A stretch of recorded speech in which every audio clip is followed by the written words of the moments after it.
Hola, hola, buenas tardes, queridos hermanos. Es un gusto saludarlos. Es un honor saludarlos a través de este corto video, queridos hermanos. Es una gran bendición estarles hablando a través de este video, de esta palabra poderosa, de esta palabra de vida, de esta palabra de aliento, de esta palabra de esperanza, esta palabra que nos ayuda a llegar y conseguir la vida eterna, hermanos. Vamos a leer aquí unos versículos de un personaje muy famoso llamado Judas Iscariote. ¿Quién fue Judas Iscariote? Ese es muy famoso por la traición que le hizo a Jesús, por traicionar a Jesús, hermanos. Ese nadie lo quiere, ese Judas, porque es el traicionero, hermanos. Pero vamos a ver cómo Judas, con estos versículos vamos a ver cómo Judas se fue perdiendo, cómo Judas, llegó hasta el final, por qué llegó hasta el final, pues, a traicionar a Jesús. Vamos a analizar estos versículos. Está el primer versículo, dos versículos en Juan 12, versículo 4 al 6. Vamos a ver qué es lo que pasaba con este Judas, hermanos. Vamos a leerlo, dice. Judas Iscariote, el discípulo que iba a entregar a Jesús, dijo: ese perfume se podría haber vendido en 300 monedas de plata para ayudar a los pobres. En este versículo me narra que Judas le interesaban los pobres. Judas le preocupaban a los pobres, quería ayudar a los pobres. Pero en el siguiente versículo lo aclara bien, fíjense. En realidad no le importaban los pobres, sino que era un ladrón, y como estaba encargado de la bolsa común, se llevaba lo que echaban en ella. Este versículo está aclarando que Judas cargaba con un pecado, queridos hermanos. Este Judas traía un pecado, escondía un pecado, traía un pecado arraigado, queridos hermanos, y ese pecado era el de robar, el de robar. O sea, violaba el mandamiento de Dios donde dice no robarás. Y robaba, hermanos.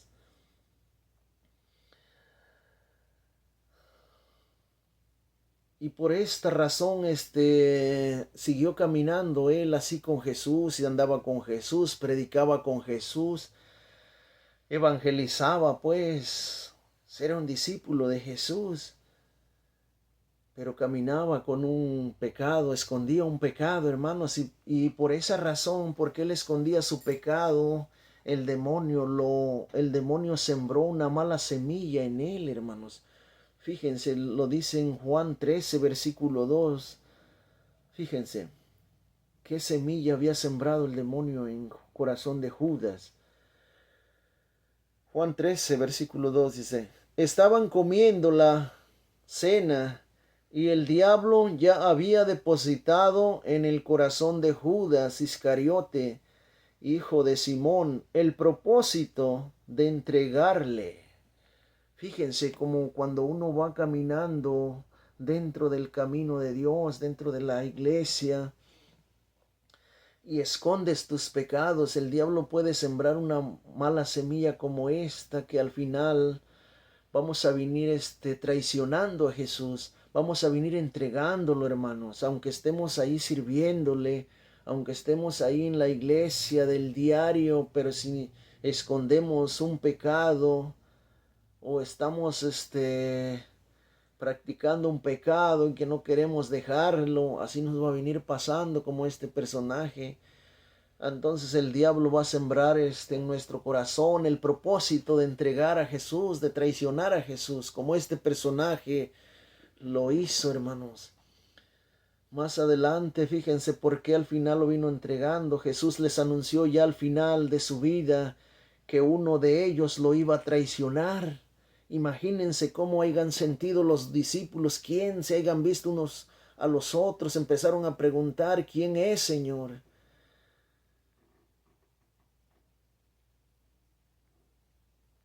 y su discípulo más amado dice que estaba cerca de él. Fíjense, vamos a leerlo pues para que entendamos.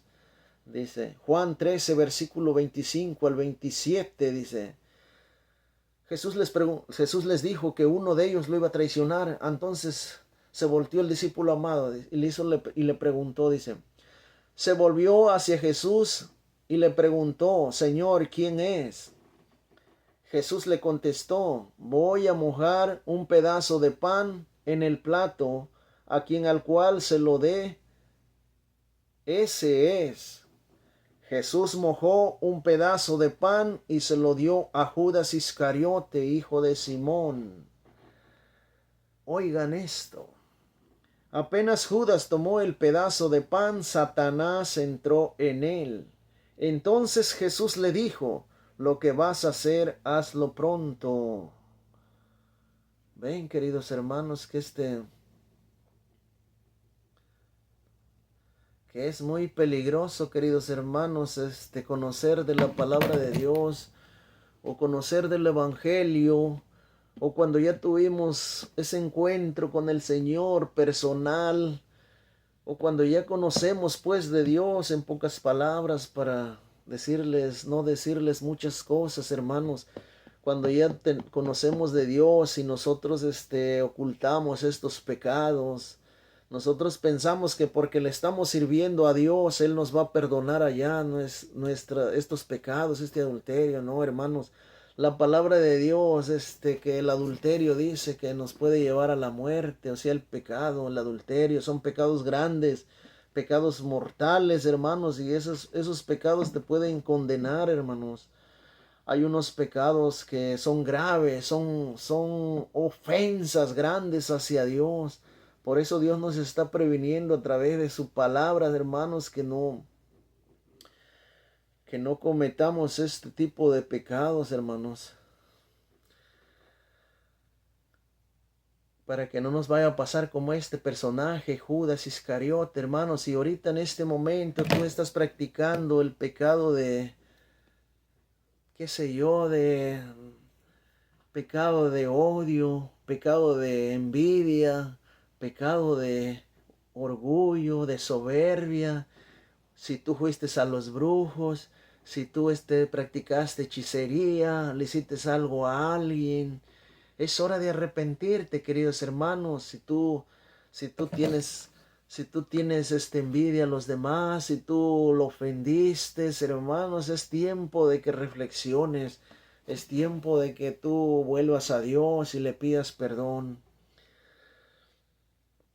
Fíjense también en Gálatas 5, versículo del 19 en adelante. Aquí están unos pecados que Dios nos está dejando a través, que nos dejó a través de su palabra, queridos hermanos, que si nosotros estamos practicando uno de estos pecados también, pues no nos van a ayudar a entrar al reino de Dios si nosotros marchamos de esta vida con uno de estos pecados. Fíjense, Gálatas 5, versículo 19 dice, es fácil reconocer lo que proviene de la carne: libertad sexual, impureza y desvergüenzas, culto de los ídolos y magia, odios, ira y violencia, celos, furores, ambiciones, divisiones, sectarismo y envidias, borracheras, urgías y cosas semejantes. Les he dicho y se los repito, lo que hacen tales cosas no heredarán el reino de Dios. Ven, queridos hermanos, que la palabra de Dios nos está previniendo que si nosotros practicamos uno de estos pecados, que si lo estamos practicando, hermanos, hay que luchar para abandonarlos, para partir de esta vida limpios, hermanos, para que Dios no nos castigue, para que Dios no nos condene, pues, porque practicando estos pecados podríamos llegar a la condenación, queridos hermanos, y eso es horrible. Eso es una condenación, es eterna, hermanos. Si estás practicando uno de estos pecados, lucha para dejarlo, hermanos. Lucha y busca a Dios, busca la ayuda de Dios. También vamos a leer en Primera de Corintios 6, versículo del 9 en adelante. También ahí están otros pecados que no nos van a ayudar a heredar el reino de Dios. Fíjense, si estamos practicando unos de estos, pues a cambiar ahorita que podemos. Vamos a leerlo. Primera de Corintios 6, versículo 9 y 10 dice: ¿No saben acaso que los injustos no heredarán el reino de Dios? No se engañen, ni los que tienen relaciones sexuales prohibidas, ni los que adoran a los ídolos, ni los adúlteros, ni los homosexuales, ni los que solo buscan el placer, ni los ladrones. Aquí está el pecado de Judas, fíjense, en la palabra de Dios dice, ni los ladrones. ¿Y qué hacía Judas? Robaba, hermanos. Jesús lo sabía. Jesús, yo no sé por qué yo creo que Jesús, se equivocó, qué sé yo, ¿por qué? Porque si Judas sabía que era un ladrón, le dio la bolsa, le encargó la bolsa común, a donde echaban el poco dinero que les daban. Estaba Mateo, que era un contador, que era más especializado para eso. Pues yo no sé, ¿verdad? Pero Jesús sí sabía. Ni los ladrones, ni los que no tienen nunca bastante, ni los borrachos, ni los chismosos, ni los que solo buscan, ni los que se aprovechan de los demás, heredarán el reino de Dios. Todos los que practiquen estos pecados, hermanos, no nos van a ayudar a heredar el reino de Dios, hermanos. No nos van a ayudar. Si estamos practicando uno de estos pecados, hay que luchar para dejarlo, para cambiar, hermanos. Porque estos pecados son grandes ofensas ante los ojos de Dios, hermano. Si nosotros marchamos con uno de estos pecados, hermanos, yo no sé si alcancemos la condenación con uno de estos, pero la palabra es bien clara que no nos va a ayudar a entrar al reino de Dios uno de estos pecados. Es un adulterio. El adulterio Dios lo castiga, lo detesta. El adulterio, la infidelidad, Dios lo castiga, lo condena, hermanos. Ahí ya depende de Dios, hermanos, pero si nosotros partimos lleno de adulterios, lo más probable es que nosotros consigamos la condenación en vez de la vida eterna. Por eso hay que tener cuidado, hermanos, en esta vida hay que examinarnos, hay que reflexionar, que si estamos haciendo el mal, hay que cambiar nuestra vida, hay que regresarnos, hay que volver a Dios. No hay que caminar a ese abismo. Ánimo pues, queridos hermanos, yo les comparto esta palabra de Dios para que ustedes y yo nos pongamos a reflexionar que si estamos practicando uno de estos pecados, a luchar para dejarlo, hermanos, a hacer una confesión sincera, a pedirle perdón a Dios y sobre todo para que Él pueda perdonar nuestro pecado. Y así, y si tienes chance, oportunidad de pedirle perdón al que tú agrediste, pues qué mejor, ¿verdad? Pues esta palabra es para prevenirnos, queridos hermanos, para que nosotros no lleguemos a la condenación, ahorita estamos a tiempo, hay oportunidad, hay esperanza de cambiar, hay oportunidad de elegir el bien o el mal, hermanos. Hay dos caminos, el bien o el mal. Nosotros tenemos la decisión de seguir al bien o al mal. Ánimo, queridos hermanos, hasta el próximo video. Que Dios me los bendiga. Amén.